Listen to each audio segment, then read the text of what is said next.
माता अनसुईया ने सीता जी को पतिव्रत धर्म का उपदेश देते हुए कहा था कि हे सीते, पति नगर में हो या वन में हो, अनुकूल हो या प्रतिकूल हो, जिन स्त्रियों को पति प्यारा है उनको बड़े उच्च लोक प्राप्त होते हैं।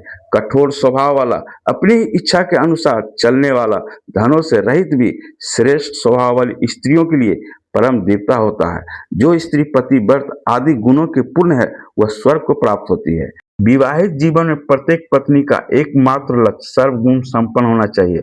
सफल गृहिणी बनने और पति के हृदय पर संपूर्ण राज करने का होता है। स्त्री में रूप सुंदरता से भी अधिक सुशोभित करने वाला आभूषण है निष्पक्ष प्रेम, मधुरता, वात्सल, ममता, शील, सहनशीलता, धीरज, संतोष, नम्रता, उदारता, दया, शीतलता, गंभीरता, पति सेवा, उदार भाव, अतिथि सत्कार, मृदुल वाणी, सत्य भाषण, सत्य चिंतन, सत्य दृष्टि, सत्य विचार, सेवा धर्म तथा त्याग भाव। जब तक पत्नी इन संस्कारों से आभूषणों से सुशोभित नहीं है, वह रूपवान नहीं समझी जा सकती। तब तक उसके पति को मानसिक सुख अभाव खलता रहेगा। वह पति के हृदय पर एक छत्र राज नहीं कर सकेगी।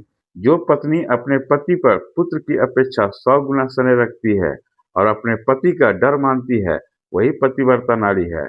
जो पत्नी पति के लिए कार्य में दासी के समान, रति में बेश्या के समान तथा भोजन खिलाने में माता के समान और विपत्ति में सलाह देने वाली संगनी है, वही पतिव्रता नारी है। जो पत्नी पर पुरुष को सुंदर भेष में देखकर उसे भाई, पिता या पुत्र के समान मानती है, वही पतिव्रता नारी है। विवाह संस्कार समाप्त हो जाने पर बड़े बुजुर्ग पंडित ज्ञानी जन आशीर्वाद देते हैं। हरिश्चंद्र के लिए जैसी सैबिया थी, राम के लिए जैसी जानकी थी, पति के लिए वैसे ही तू हो। जीवन संगनी वही है जिसमें गृहिणी के सद्गुण है और पति के आय के अनुसार खर्च करती है। गृहिणी अगर सद्गुणी है तो पुरुष को किस बात की कमी है? अगर वो वैसी नहीं है तो पति के पास है क्या? पतिव्रता स्त्री से बढ़कर महान और कौन वस्तु है? जो स्त्री भगवान के बजाय पति को पूजा करते हुए उठती है, उसके वर्षों कह देने से वर्षा होने लगती है। यदि स्त्री पति के मन को अपना बना ले तो उसे देवलोक का सकल ऐश्वर्य अपने आप प्राप्त हो जाती है।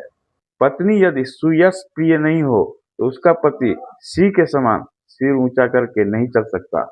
अपने पति के प्रति अनय प्रेम प्रकट करे और जो खाने में उसे विशेष रुचिकर है, उन खानों को सदैव अपने हाथों से प्रेम पूर्वक खिलाएं।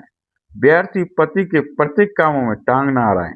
पति से संयोगवश यदि कभी मनमुटाव हो जाए तो कोशिश करें कि यथाशीघ्र समझौता हो जाए, क्योंकि अधिक समय तक रूठे रहने से गिरी कलह भीषण रूप धारण कर लिया करता है।